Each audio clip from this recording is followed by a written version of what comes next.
Hey guys, this is Voxside and welcome to another After Effects tutorial.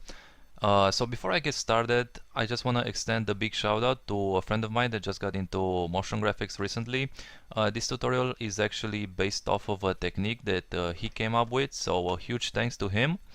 And actually, if you want to follow his VideoHive portfolio, I will leave this link in the description of the video so you can follow him. Definitely keep an eye out for this guy. And another thing is I will be using my utility box script. So utility box is a free script that I've created, and you can download it free from my website. And everything you need to know about how to install it is already here in this page.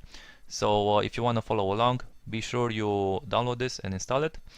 Alright, so now we can get started. Let's make a new composition. I will use HDTV 1080p, and I will use 90 frames as duration. Alright, so the first thing that I want to do is create a light. I will use a point light. I will leave this named as light 1, 100% intensity, hit OK. And I will go to position, so P for position, and let's just center this.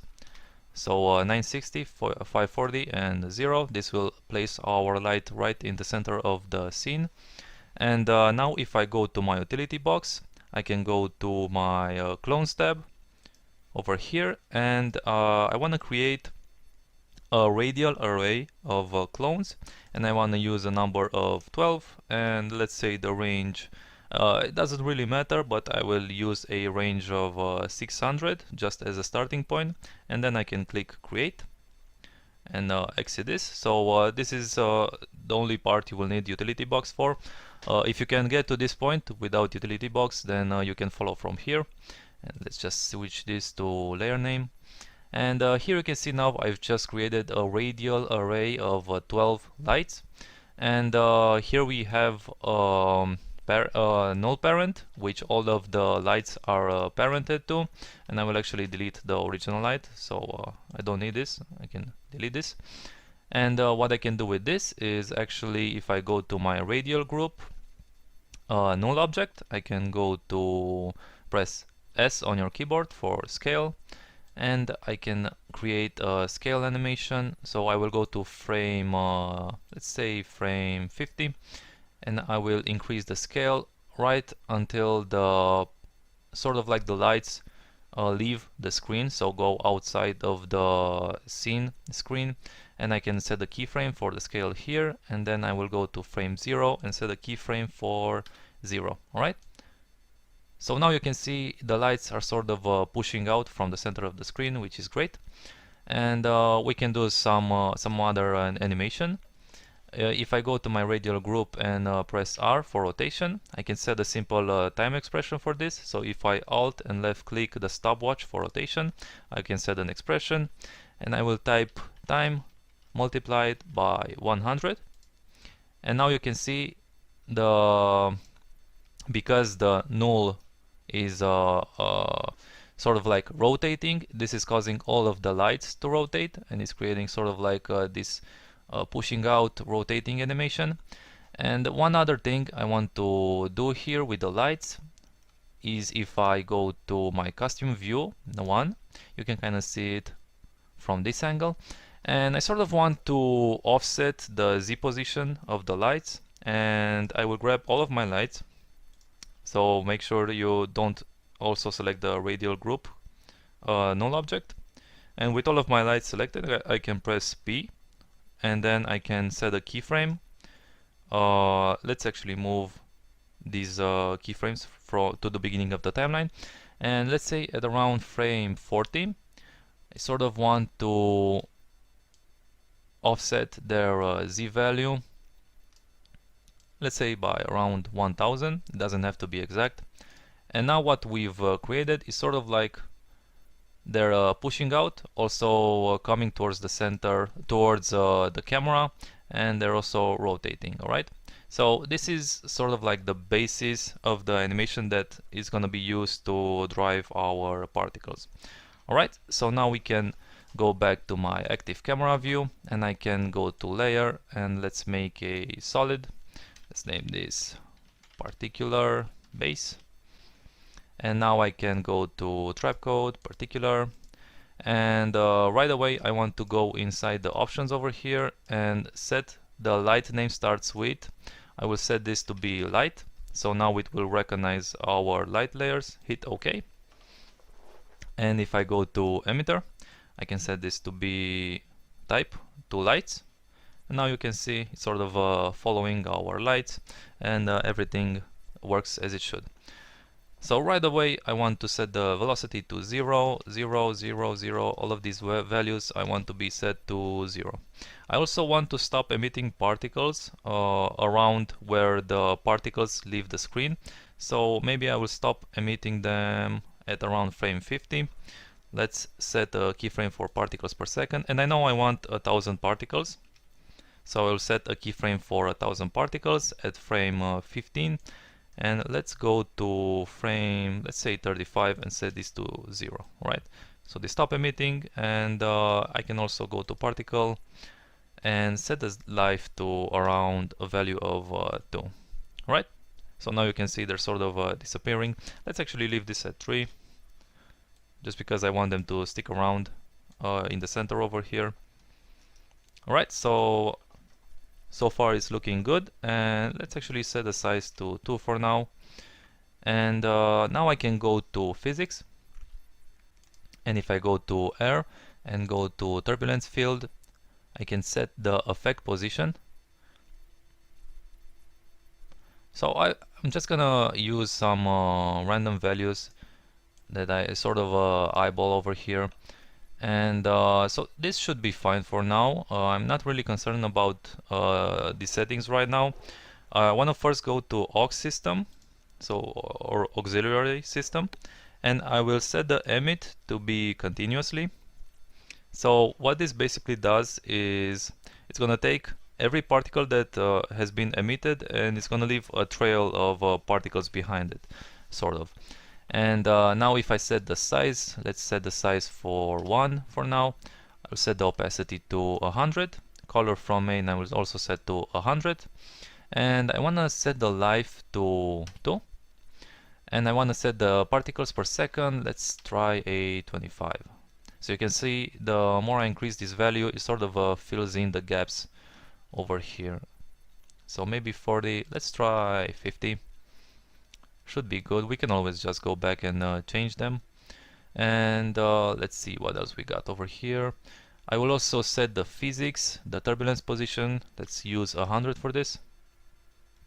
So 100 works, and you can see if I scroll through my timeline, because the particles sort of get more displaced because of the turbulence field, this will generate more interesting shapes, and just sort of create our final organic form that you've seen in the preview. So first of all, I know I need a little more displacement going around, so let's actually change the turbulence field effect position value to 350. Alright, so that's a little better, and I want to go to my spherical field, and I want to set this to be negative, maybe negative 30. And what this does basically is, if I turn on visualize fields, you can kind of see there's a blue line going on in the middle over here.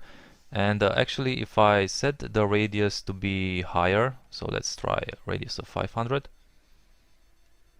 Now you can kind of see the particles are being sort of like sucked in towards the center over here, and that's going to create a really interesting effect. So I'm just increasing the radius to 800, and I want the feather to be 100.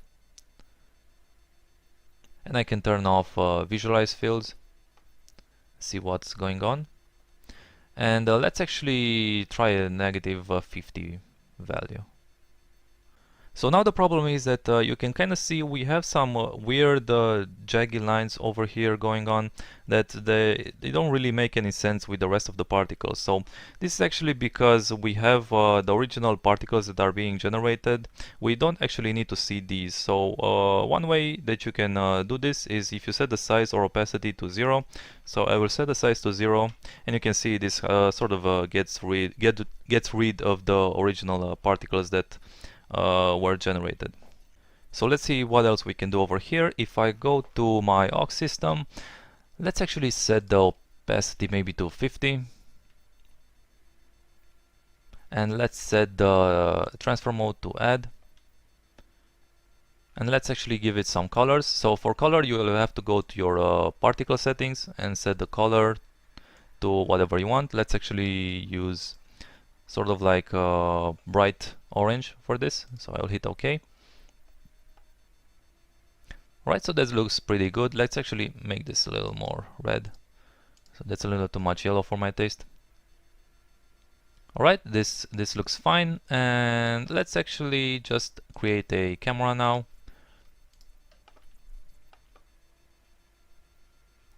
And I can, let's just use another frame here that loads a little faster.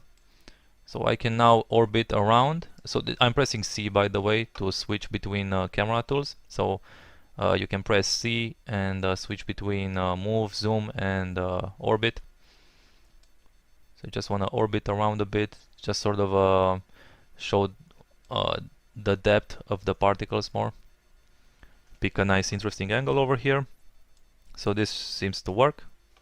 So you can see as I'm scrubbing through the timeline that because there's a lot of movement, it creates more interesting patterns. And actually, in the original example that I've actually slowed down the particles. So once they reached like a state that was pretty interesting, I didn't want them to go beyond you know, sort of like aesthetic comprehension. So what I did was set a keyframe for physics time factor, and then I went like five frames ahead, and I can set a keyframe for like maybe 0.5. So this will slow down our particles movement by half, and now you can see they sort of stop moving so chaotically, which just leaves us with the nice interesting shape. So I actually want to set the opacity, or the size actually. I want to set this to be just a little smaller, just so it's not that bright. So maybe 0.8. Alright, and now I can use this layer and duplicate this layer, and I can set this layer to add, and I will also set this to add, and let's actually turn this off for now, and let's make a fast background layer. So I will just use a ramp, generate ramp. Let's use a radial ramp. Let's set this to be like a dark blue and black. Adjust these settings a bit. Let's turn on one of these layers, see what we get. So maybe something like this. Right, this looks pretty fine. And let's see what we can do with the duplicated layer. I will solo this. And I want to use this sort of like a highlight layer. So I will add a curves adjustment to this. And I can go to alpha channel. And I can just sort of like filter out the highlights. And I will turn this, I will unsolo this. And I can just add a glow just for this layer. So what I'm essentially doing is sort of filtering out the highlights and adding glow just to the highlights. So if I turn this off, you can kind of see we're really turning up the highlights, and with the glow it just creates a more interesting effect. And another thing that I did in the original example was I duplicated this layer, and I will actually solo this, and let's actually rename this to particular sprite, or actually just particular small. And now for this layer I can go to my particles per second, and let's actually set this to be 100, and let's go to aux, and let's set the particles per second to be 20. Alright, so I'm creating the same sort of effect, just with a lot less particles, or maybe that's even too many. So let's actually set this to 10. Alright, so that's sort of like what I'm going for. And if I set the size now to be 1.4 for the aux, you can kind of see we are using the original layer that we had to sort of create some variating particles on top of our composition. And I want to set the color for this to be sort of like a bluish color, so maybe something like this. I think these are too many particles, and let's actually set the particles per second to be 50. Right, so something like this. And if I unsolo this, let's see how they overlay. Alright, so it's very noticeable. Let's actually go to Effect, Stylize, and add a couple of glows. So I added a glow, and now I can Control D to duplicate this glow. Now we'll set the glow radius for the second glow to be higher. And let's actually go back to the color over here, and let's use just a different color, something a little brighter, maybe towards white. Alright, so now you can see them. And I actually want to go back to my original layers, and let's set the color for the original layer to be sort of like a little darker maybe. And let's set the size to be smaller, 0.7. And let's set the size for the second layer to be smaller also. So I don't want the original layers to be this bright. So maybe 0.6 over here. Maybe 0.7. Alright, so something like this. And I will actually set this to be a little towards red as well, so more orange. So maybe something like this. And let's unsolo this. Alright, so now we can see our new particles more clearly. The problem is that they are still too many, I think, so I can set this to be 30. Let's see. Alright, that's a little better. Let's actually set the scale to be 1. So I don't want it to be that big. And I can then duplicate this layer again, and I will solo this layer. And I want to use even less particles for this, so let's use 15 particles per second.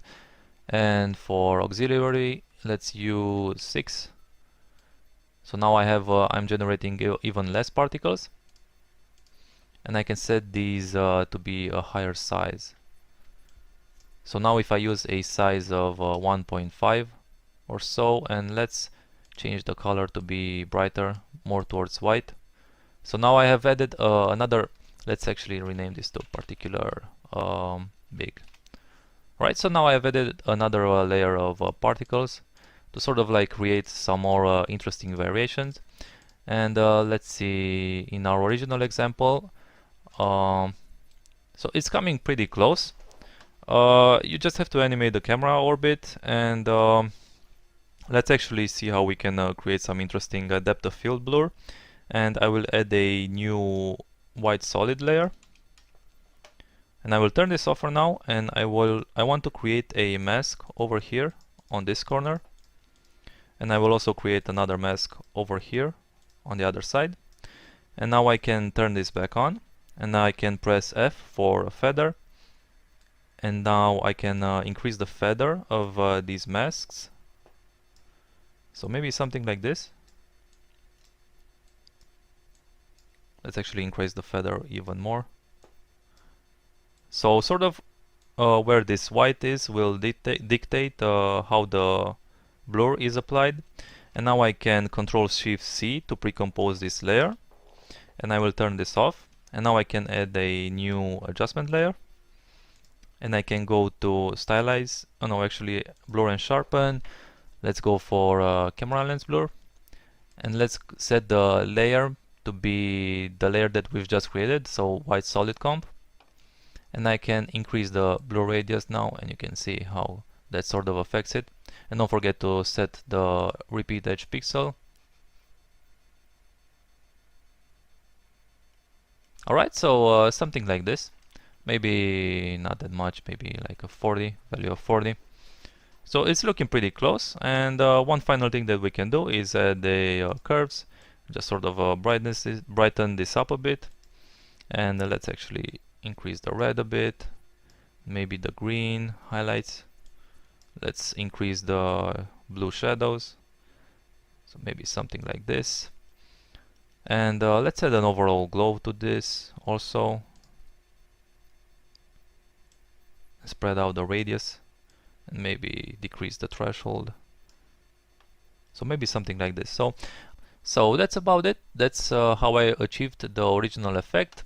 If you want to see exactly how the original effect was laid out and download the project file, you can follow the link in the description of the video. Be sure to like the video and subscribe for more tutorials, and I will see you next time. Thanks for watching.